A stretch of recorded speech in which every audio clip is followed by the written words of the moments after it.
नमो भगवते वासुदेवाय।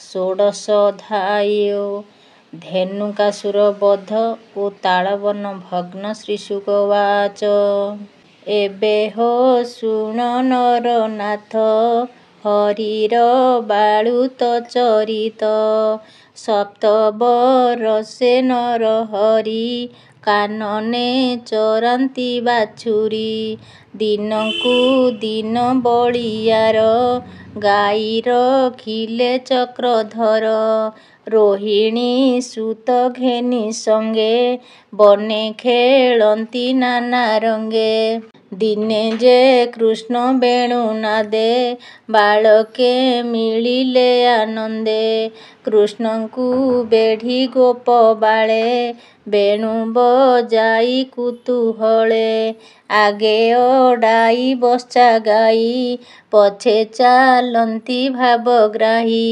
कोमल घासे नाना फूल कोकिल शब्द अमूल्य मयूर नाद भृंग तुले गंध कुसुम जलस्थले स्वभावे मद गंध स्मित कोमल बहई मरुत पद्मकुमुद गंध घेनी आनंदे विराजे अपनी देखिन आनंद श्रीरंग खेलन्ति बालकंक संग फल कुसुम तरु तृण लागन्ते रामर चरण देखि हसिले चक्रधर रामଙ୍କୁ कहन्ति मधुर भो स्वामी देख तरुगण नमन्ति तुम्भर चरण देबे न पान्ति जाहा खोजी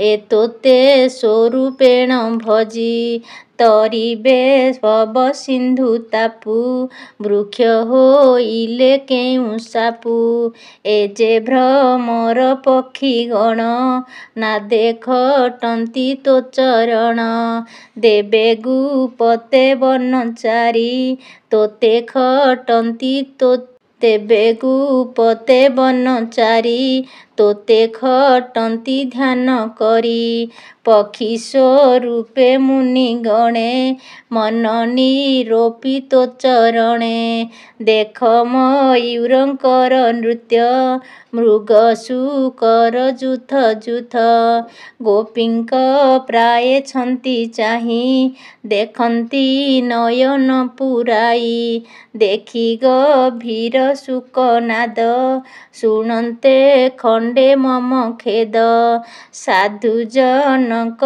प्राय होई भजन्ति तो मुखकु चाही ए पुण्यवंत मोहिधर लागुछि तोहर पयर तो पाद लागी वृक्षलता पुण्य होइले बलवंता नदी पर्वत खग मृग निश्चय लभिले मोक्ष जोग एमन्ते रामଙ୍କୁ देखाई मिलिले नदी कूले जाई गाई चरान्ति बेणु बाई आनंद के पारिब कही गोपाल पुत्रे गीत नादे श्रीकृष्ण नाचन्ति आनंदे गोपकुमार कु प्रशंसी मुरली नादे ब्रह्मराशि हंसई राव शुणी डाकी नाचन्ति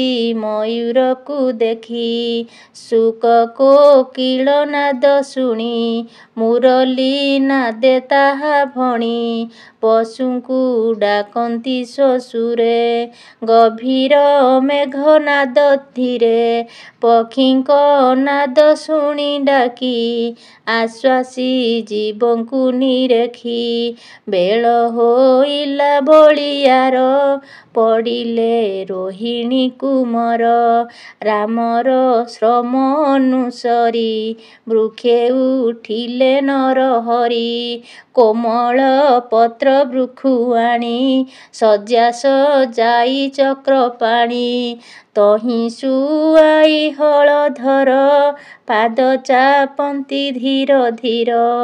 ଗୋପାଳ ପୁତ୍ରେ ନୃତ୍ୟ କରି ମନ ତୋଷନ୍ତି ହଳଧାରୀ।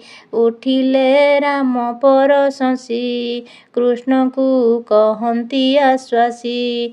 କୃଷ୍ଣ କରନ୍ତି ରଙ୍ଗେ ନୃତ୍ୟ ଗୋପାଳେ ବେଣୁ ନାଦେ ଗୀତ। କୃଷ୍ଣର ଶ୍ରମ ଦେଖି ପୋଏ ପଲ୍ଲବ ଆଣିଲେ ଥୋକାଏ। ବୃକ୍ଷର ମୂଳେ ଶଯ୍ୟା କରି ତହୁଁ ଶୁଆଇଲେ ମୁରାରୀ। ଜାନୁରେ ଦେଇ ଶୀର୍ଷସ୍ଥାନ କେ ବସି ଚାପନ୍ତି ଚରଣ। ପତ୍ର ବିଞ୍ଚଣା କରି ବିଞ୍ଚି କେ ପାଣି କୃଷ୍ଣ ଦେହେ ଛିଞ୍ଚି। ଶ୍ୱଶୁରେ କଲେ ଗୀତ ରସ ଯେଣେ ହୋଇବ ମନ ତୋଷ। ଏମନ୍ତେ ଗୋପାଳଙ୍କ ସଙ୍ଗେ କୃଷ୍ଣ କ୍ରୀଡ଼ନ୍ତି ନାନା ରଙ୍ଗେ। ସୁଦାମ ନାମେ ଗୋପସୂତ କୃଷ୍ଣର ମିତ୍ର ସେ ଯୁଗତ। ସୁବଳ ସ୍ତୋକ କୃଷ୍ଣ ଆଦି ଏମନ୍ତ ନାମେ ପରସିଦ୍ଧି। ରାମ ଗୋବିନ୍ଦ ମୁଖ ଚାହିଁ କହନ୍ତି ଶିରେ କର ଦେଇ। ରାମ ଶୁଣ ସାବଧାନ ଆଗେ ଯେ ଦିଶେ ତାଳ ବନ। ସ୍ୱପକୁ ଫଳ ରସମୟ ଦେଖି ଲୋଭିତ ଦେବରାୟ। ପାଚିଣ ପଡ଼ିଅଛି ତଳେ ପୁରୁଷ ପ୍ରମାଣ ବହଳେ। ବୃକ୍ଷ ଅଛନ୍ତି ଅପ୍ରମିତ ଗନ୍ଧେ ଲୋଭିତ ଆମ ଚିତ୍ତ। ପୂର୍ବେ ଫଳ ଲୋକେ ଖାନ୍ତି ଏବେ ତ ଖାଇ ନ ପାରନ୍ତି। ଧେନୁକା ନାମେ ମହାସୁର ସେ ତାଳ ବନେ ଘର ତାର। ବନ୍ଧୁ ବାନ୍ଧବ ଅପ୍ରମିତ ସେ ବନେ ବସନ୍ତି ନିଶ୍ଚିନ୍ତ। ତାହାର ତ୍ରାସେ ଲୋକେ ଡରି ତିନି ଯୋଜନେ ପଡ଼େ ହୁରି। ଦେବେ ଡରନ୍ତି ତାର ନାଏ ପ୍ରଚଣ୍ଡ ପବନ ନ ବହେ। ତୁ ହୋଇଲେ ସଦୟେ ସେ ଫଳ ପାଇବୁ ଥୋକାଏ। ଗୋପପୁରକୁ ନେବୁ ବହି ଶୁଣି ହସନ୍ତି ବେନି ଭାଇ। ବୋଲନ୍ତି କଢ଼ାଅ ହେ ବାଟ ଆଗେ ଚାଲନ୍ତି ନନ୍ଦ ଚାଟ। ତା ଦେଖି ରୋହିଣୀ କୁମର ଧାଇଁଲେ ପବନ ହୁଙ୍ଖର। ବେଗେ ପଶିଲେ ତାଳ ବନେ ଗୋପାଳେ ମିଳିଲେ ବହନେ। ରୋହିଣୀ ସୁତ ଆଗ ହୋଇ ବୃକ୍ଷକୁ ଦେଲେ ଦୋହଲାଇ। ଫଳ ତୋଳନ୍ତି ବୃକ୍ଷ ଚାଳି ଘୋର ଶବଦେ ମହାବଳୀ। ବୃକ୍ଷରେ ବୃକ୍ଷ ଦେହ ଲାଗି ସକଳେ ପଡ଼ୁଛନ୍ତି ଭାଙ୍ଗି। ଫଳ ପଡ଼ିଲେ ସବୁ ଝଡ଼ି ପବନ ମେଘ ଘଡ଼ଘଡ଼ି। ଶୁଣି ଧେନୁକା ପର ଯୋଳି ବେଗେ ଧାଇଁଲା ମହାବଳୀ। ଭାଜିବା ଦେଖି ତାଳ ବନ ଅସୁର କଲା ଘୋର ସ୍ୱନ। ଶବଦେ ଅବନୀ କମ୍ପିଲା ରାମର ନିକଟେ ମିଳିଲା। ବେନି ଚରଣ ନେଇ ବେଗେ ଫିଟିଲା ହଳଧର ଆଗେ। କ୍ଷଣକେ ପଛ ଘୁଞ୍ଚା ଦେଇ ପୁଣି ମାଇଲା ପାଦ ନେଇ। ସ୍ୱଭାବେ ଗଭୀର ଶବଦ କରି ମାଇଲା ବେନି ପାଦ। ଅନନ୍ତ କୋପେ ଗୁରୁତର ଆକର୍ଷି ଧଇଲେ ପୟର। ବେନି ଚରଣ ଧରି କରେ ବୋଲାଇ ପିଟିଲେ ବୃକ୍ଷରେ। करे ଧରନ୍ତେ ହଳଧର ଜୀବନ ଛାଡ଼ିଲା ଅସୁର ତାର ସଙ୍ଗତେ ମୃତ ପିଣ୍ଡ ମାଡ଼ି ପଡ଼ିଲା ଭୂମିଖଣ୍ଡ ତାର କୁଟୁମ୍ବ ବନ୍ଧୁ ଯେତେ ସ୍ୱଭାବେ ବଳ ପ୍ରମିତେ ଧାଇଁଲେ ଅତି ଖରତରେ ମିଳିଲେ ରାମର ଛାମୁରେ ମୁଝିଲେ ଘୋର ନାଦ କରି ମାରନ୍ତି ପାଦ ଚାରି ଚାରି ଦେଖି ଧାଇଁଲେ ହଳଧର ମଙ୍ଗଳ ଧ୍ୱନି ସୁରପୁର ପଛ ଚରଣ କରେ ଧରି ବୁଲାଇ ଅନ୍ତରାଳ କରି ଏକୁଆରେକ ପ୍ରହାରିଲେ ଅନେକ ଅସୁର ମାଇଲେ ଅସୁରଙ୍କର ଦେହ ସଙ୍ଗେ ଟଳି ପଡ଼ିଲେ ଭୂମି ଭାଗେ ମେଘ ଆକାଶ ବେଗେ ବ୍ୟାପି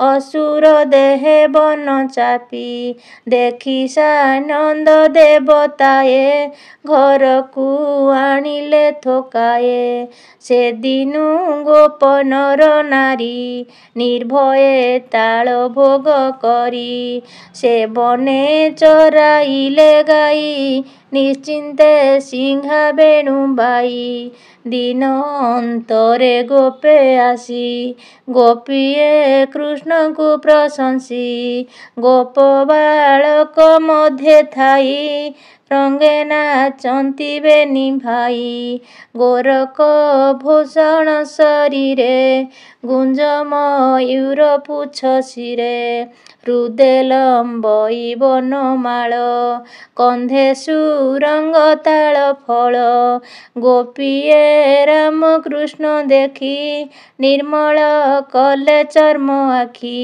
କୃଷ୍ଣ ଚାହିଁଲେ ରସ ଭରେ ମିଳିଲେ ଯଶୋଦା ଛାମୁରେ ଆନନ୍ଦେ ଯଶୋଦା ରୋହିଣୀ କୋଳେ ଧଇଲେ ପୁତ୍ର ଆଣି ପୁତ୍ରଙ୍କୁ ମାର୍ଜନା କରାଇ ସରଲ ବଣି ଅନ୍ନ ଦେଇ ସେ ଯେ ଶୁଆଇ ପୁତ୍ର ବେନି ଶ୍ୱଶୁରେ କଲେ ଗୀତ ଧ୍ୱନି ଘରେ ରହିଲେ ହଳଧର କୃଷ୍ଣ ମିଳିଲେ ନଦୀ ତୀର ଗୋରୁ ଚରାନ୍ତି ବନେ ପଶି ରବି କିରଣ ପରକାଶି ତୃଷାରେ ନ ପାରନ୍ତି ଚଳି କାଳିନ୍ଦୀ ହ୍ରଦେ ଯାଇ ମିଳି ସମସ୍ତେ କଲେ ଜଳପାନ ତକ୍ଷଣେ ଛାଡ଼ିଲେ ଜୀବନ ଗୋରୁ ଗୋପାଳ ପୋଏ ମରି ଦେଖି ଚକିତ ନରହରି ହ୍ରଦକୁ ଗୋବିନ୍ଦ ଅନାଇ ବିଚାର କଲେ ଭାବଗ୍ରାହୀ ପକ୍ଷୀରାଜର ସଦର୍ପ ଡରେ କାଳିଅ ଅଛି କାଳିନ୍ଦୀରେ ତାହାର ବିଷେ ଜଳ ନାଶ ଜନ୍ତୁଏ ନ କରନ୍ତି ଗ୍ରାସ ଏ ଜଳ ବୃନ୍ଦାବନେ ଥିଲେ ପ୍ରାଣ ପାଇବ କେବା ଭଲେ ତା ଭାରା ବିନାଶେ ମୋର ଜାତ ଗୋପାଳ ପୁଏ ପ୍ରାଣେ ହତ ନିର୍ବିଷ କରିବି ଯେ ଆଜ ଏଣେ ମୋହର ବଡ଼ କାର୍ଯ୍ୟ ଏତେ ବିଚାରି ଭାବଗ୍ରାହୀ ଅମୃତ ନୟନେ ଅନାଇ ଗୋପ ବାଳକ ଗୁରୁ ସଙ୍ଗେ ଜୀବନ ଦେଲେ ଶିରି ରଙ୍ଗେ ଗୋରୁ ଗୋପାଳ ସଙ୍ଗେ ଧରି ଗୋପେ ମିଳିଲେ ନରହରି ସେ ହରି ଚରଣ କମଳେ ଚିତ ମୋରହୁ ଭୃଙ୍ଗ ମେଳେ ଶ୍ରୀକୃଷ୍ଣ ଲୀଳା ଭାଗବତ କହଇବି ପ୍ରଜଗନ୍ନାଥ ଇତି ଶ୍ରୀମଦ୍ଭାଗବତେ ମହାପୁରାଣେ ପାରମହଂସ୍ୟ ସଂହିତାୟାଂ ବୈଶିଷ୍ଟ୍ୟାଂ ଦଶମ ସ୍କନ୍ଧେ ଧେନୁକାସୁର ବଧୂ ତାଳବନ ଭଞ୍ଜନେ ନାମ ଷୋଡ଼ଶୋଧ୍ୟାୟୋ ଓಂ ନମୋ ଭଗବତେ ବାସୁଦେବାୟ।